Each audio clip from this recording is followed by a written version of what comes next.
соёлын үнэт өвлөө.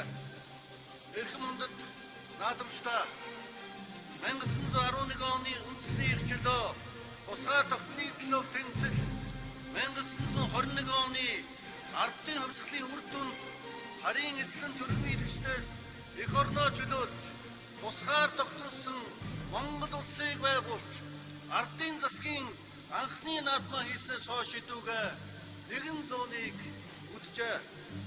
Өнгөрсөн 100 жил бол улс орныхоо тусгаар тогтнол бүрэн эрх байдлыг баттган бэхжүүлж дэлхий дахинаа хүлээн зөвшөөрөгдөж орчин цагийн ардчилсан Монгол улсыг цогцлон байгуулсан тусгаар тогтнол хөгжил дэвшлийн агуу зуун байлаа.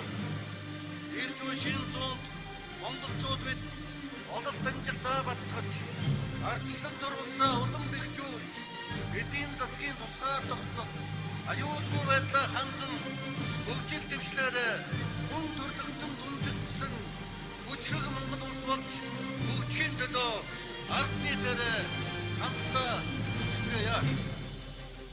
Миний Монголын ард иргэдээ энэхүү түүхэн жил эзэн богд Чингис хааны мэндэлсний 860 жилийн ахаж байна. Далай хааны суалтар агуу их түүхэн үйл хэргийг алдаршуулан мөнхжүүлж төрд ёсны үнэт төвийг бэхжүүлгүүднээс эзэн богд Чингис хааны иш хөргийг Монгол төр айл өрх албан байгуулах бүр эрхэмлэн зарж дээдлэн шүтэж байх тухай түүхэн зарилгийг бүрэн тэргүүн уулгаж байна.